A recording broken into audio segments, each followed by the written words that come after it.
Leitura da evocação da Senhora Foulon, que se encontra no capítulo 2, Espíritos Felizes, da segunda parte do livro O Céu e o Inferno, de Allan Kardec. A viúva Foulon, nascida Wallis.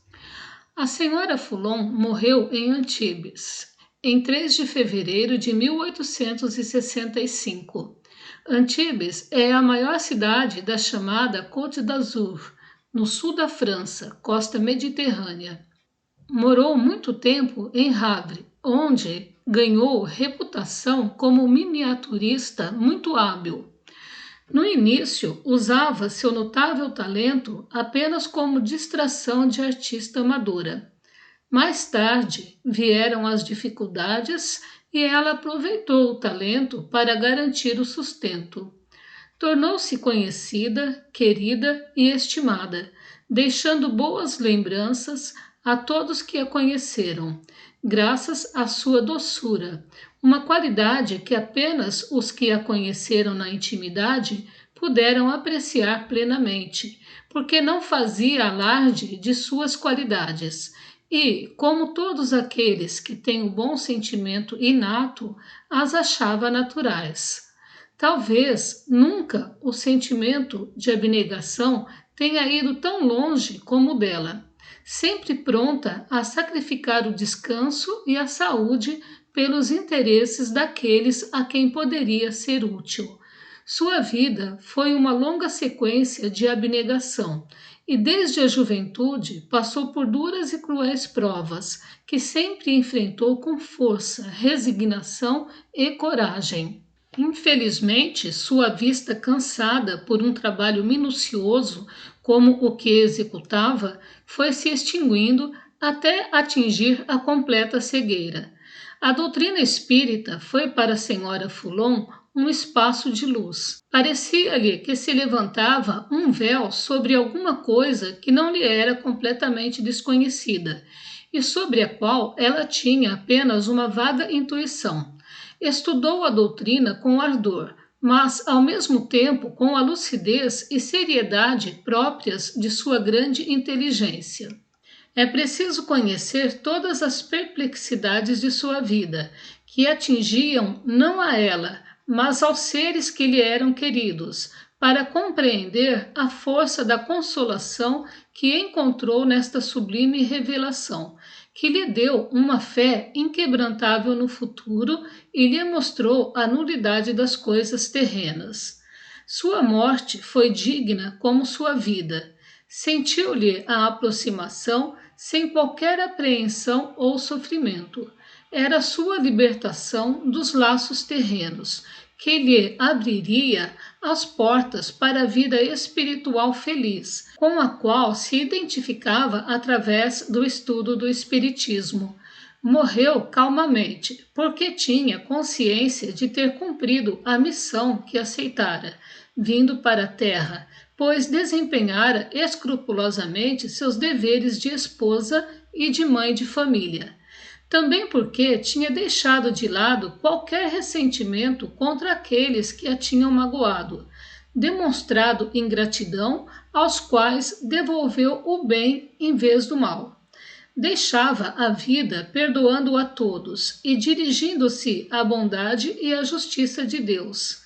Enfim, morreu com a serenidade de quem tem a consciência limpa e com a certeza de que estaria mais próxima de seus filhos do que esteve durante a vida corporal, porque poderia, a partir de então, estar com eles em espírito, onde quer que estivessem, ajudá-los com seus conselhos e protegê-los.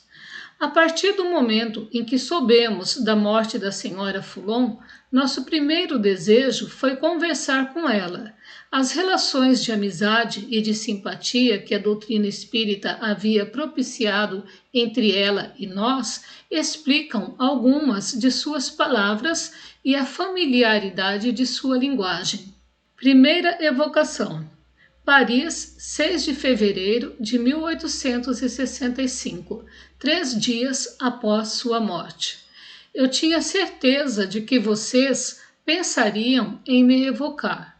logo após minha passagem e estava pronta a responder, porque não tive período de perturbação, que só acontece para aqueles que têm medo e que estão envolvidos por suas espessas trevas. Muito bem, meu amigo, agora estou feliz. Estes pobres olhos que estavam fracos e que me deixavam apenas a lembrança dos prismas cintilantes de luz que tinham colorido minha infância, estão abertos aqui e reencontraram os esplêndidos horizontes que alguns de seus grandes artistas mal conseguem idealizar, mas que são a mais completa realidade majestosa, severa e cheia de encanto. Há apenas 3 dias que morri e já sinto que sou artista. Minhas aspirações artísticas para o ideal de beleza eram a intuição das faculdades que eu tinha estudado e adquirido em outras existências e que se desenvolveram na última encarnação. Imaginem o que tenho a fazer para reproduzir uma obra de arte digna da grande cena que toca o espírito ao chegar à região da luz.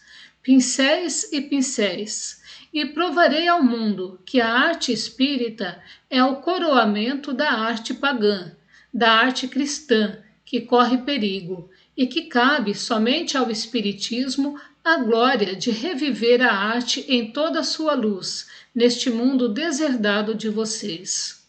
É o bastante para a artista. Agora dirijo-me à amiga. Por que, boa amiga? Refere-se à senhora Allan Kardec. Você está tão sentida com minha morte. Justo você que conhecia as decepções e amarguras de minha vida. Ao contrário, deveria estar feliz de ver que agora já não tenho que beber a taça amarga das dores terrenas que esvaziei até o fim. Acredite-me, os mortos são mais felizes que os vivos, e chorar por eles é duvidar da verdade do Espiritismo. Esteja certa de que você irá me rever. Parti primeiro porque minha tarefa terminou aí embaixo. Cada um tem a própria tarefa sobre a terra, e quando a sua terminar, você virá descansar um pouco ao meu lado, para recomeçar em seguida, se necessário, porque a inatividade não é natural. Cada um obedece às tendências de sua própria natureza. É uma lei suprema que prova o poder do livre-arbítrio. Minha boa amiga, também todos nós temos necessidade recíproca de indulgência e caridade, seja no mundo visível ou no invisível. Seguindo-se esta máxima, tudo vai bem. Vocês não me pediriam para parar. Saibam que já conversei muito para uma primeira vez. Por isso, deixo vocês. Dirijo-me a meu excelente amigo, Sr. Kardec. Quero agradecer-lhe as afetuosas palavras que dirigiu à amiga que o precedeu no túmulo, já que não partimos juntos para o mundo onde estou, meu bom amigo. Alusão à doença de que fala o Dr. Demer. Que diria a amada companheira de seus dias se os bons espíritos não tivessem cuidado do Senhor? Aí então ela teria chorado e gemido, e eu a compreendo. Mas também é preciso que ela cuide para que o Senhor não se exponha mais ao perigo, antes de terminar seu trabalho de iniciação espírita. Sem se cuidar, o Senhor corre o risco de chegar muito cedo entre nós e de, como Moisés, só ver de longe a terra prometida. Então, cuide-se, é uma amiga que o previne. Agora vou embora. Vou para perto de meus queridos filhos. Depois irei ver, além mar, se minha ovelha viajante, enfim, chegou ao porto ou se está ao sabor da tempestade. Refere-se a uma de suas filhas que morava na América. Que os bons espíritos a protejam.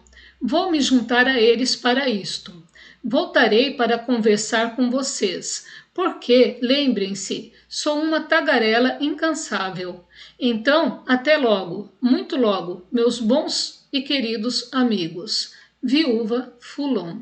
Segunda evocação. 8 de fevereiro de 1865.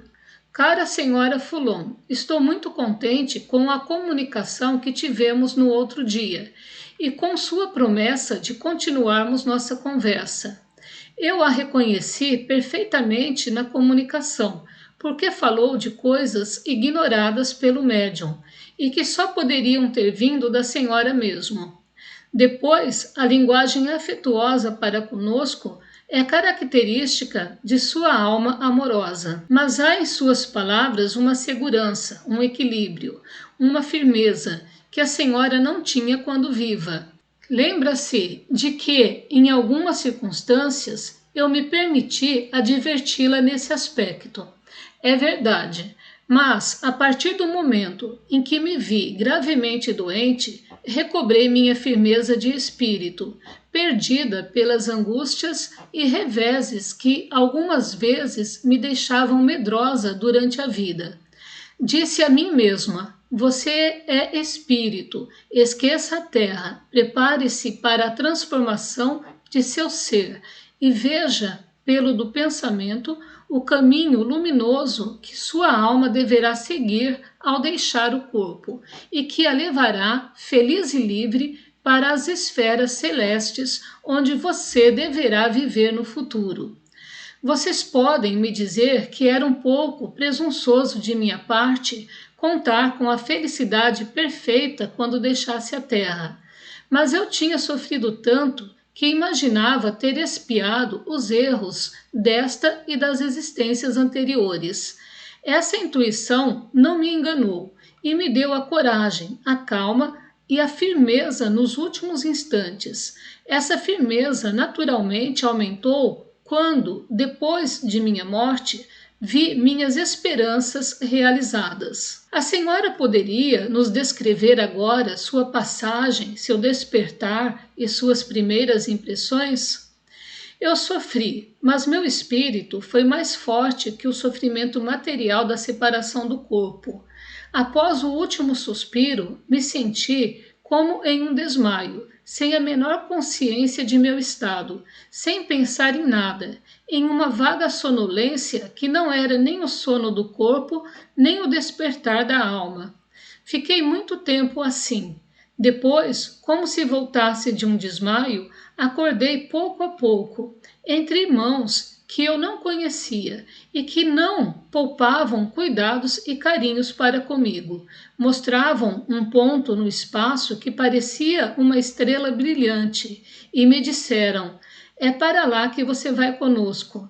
Você não pertence mais à terra. Então me lembrei, me apoiei neles e, como um gracioso grupo que se lança para esferas desconhecidas, com a certeza de encontrar a felicidade, subimos enquanto a estrela aumentava.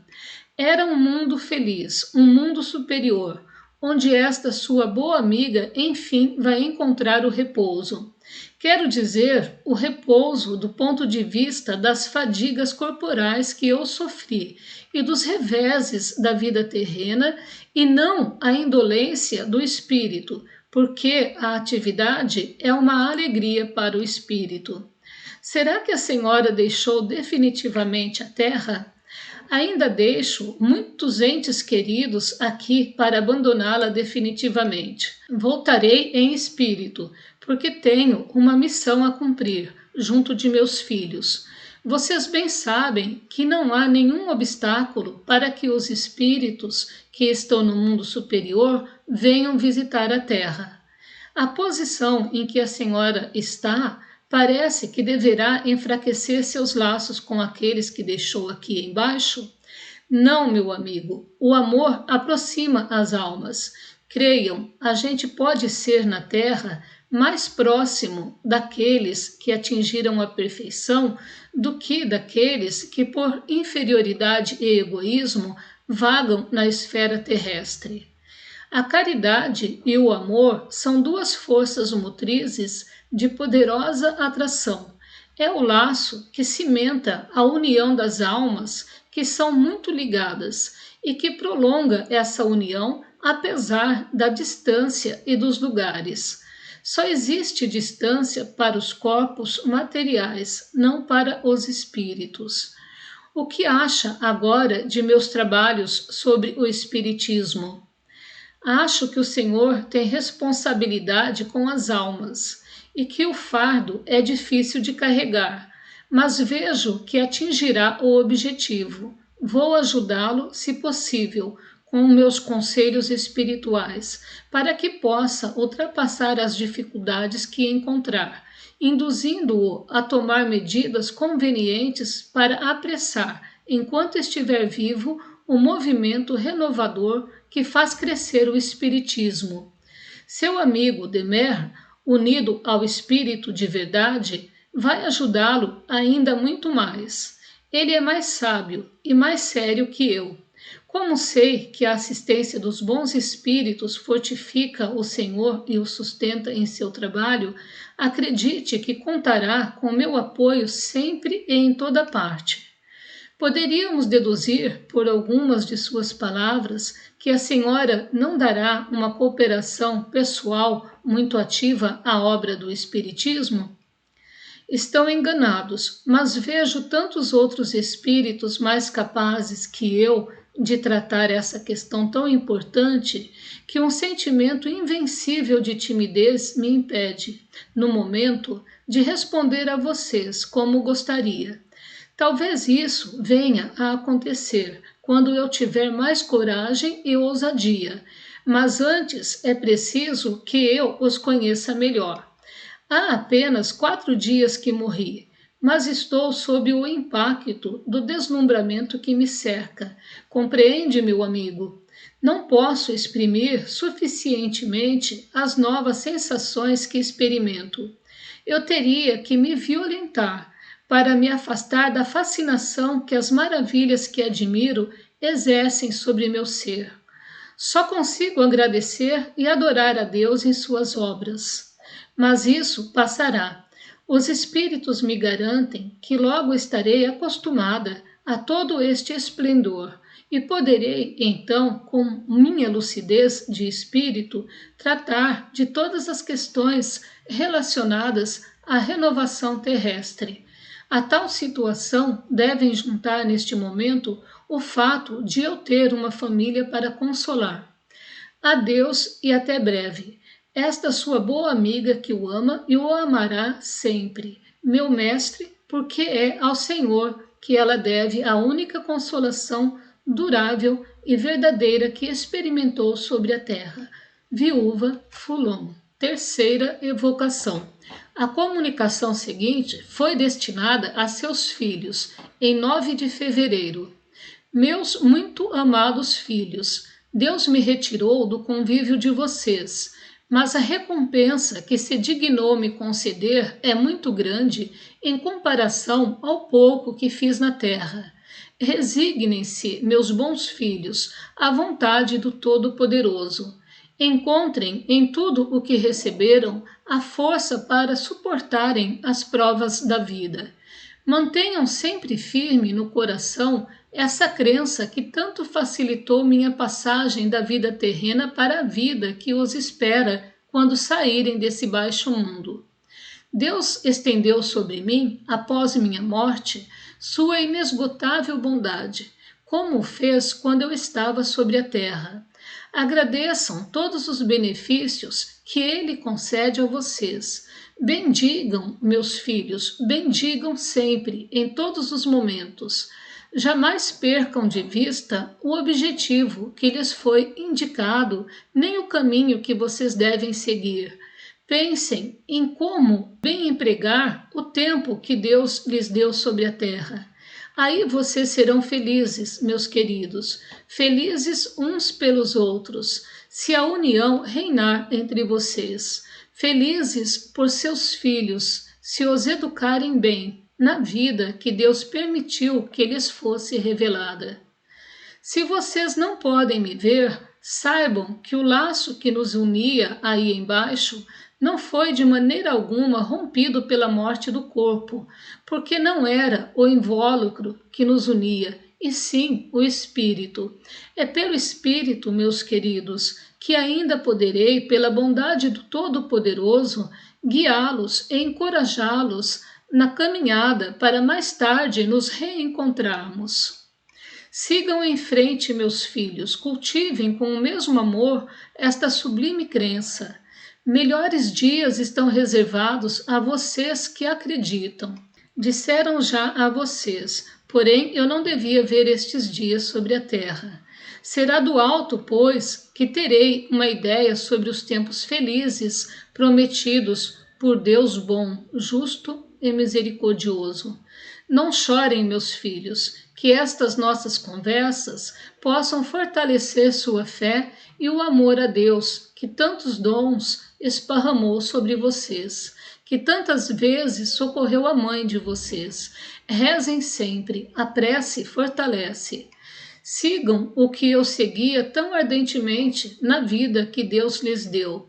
Eu voltarei, meus filhos, mas é preciso que eu apoie minha filha, que tem muita necessidade ainda de mim. Adeus, até logo. Creiam na bondade do Todo-Poderoso. Rezo por vocês. Até logo. Viúva Fulon. Observação: qualquer espírito sério e esclarecido perceberá facilmente os ensinamentos que ressaltam em comunicações desse tipo. Chamaremos a atenção para apenas 2 pontos. O primeiro é que este exemplo mostra a possibilidade de não mais encarnar na Terra e de se passar daqui para um mundo superior, sem com isto se separar dos entes queridos deixados aqui. Então, aqueles que duvidam da reencarnação por causa das misérias da vida podem se tranquilizar fazendo o que é necessário, isto é, trabalhando para melhorar. Assim como aquele que não quer vegetar em categorias inferiores, deve se instruir e trabalhar para subir de posto. O segundo ponto é a confirmação desta verdade de que após a morte estamos menos separados dos entes queridos do que durante a vida.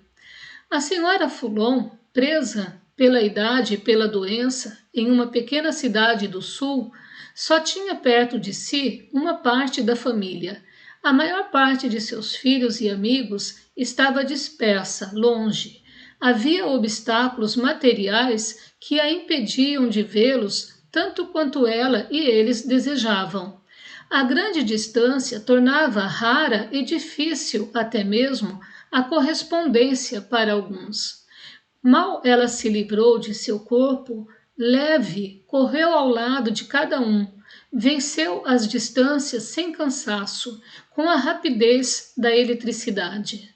Ela os vê, assiste às suas reuniões íntimas, cerca-os de proteção e pode, pela voz da mediunidade, falar com eles a todo instante, como quando era viva.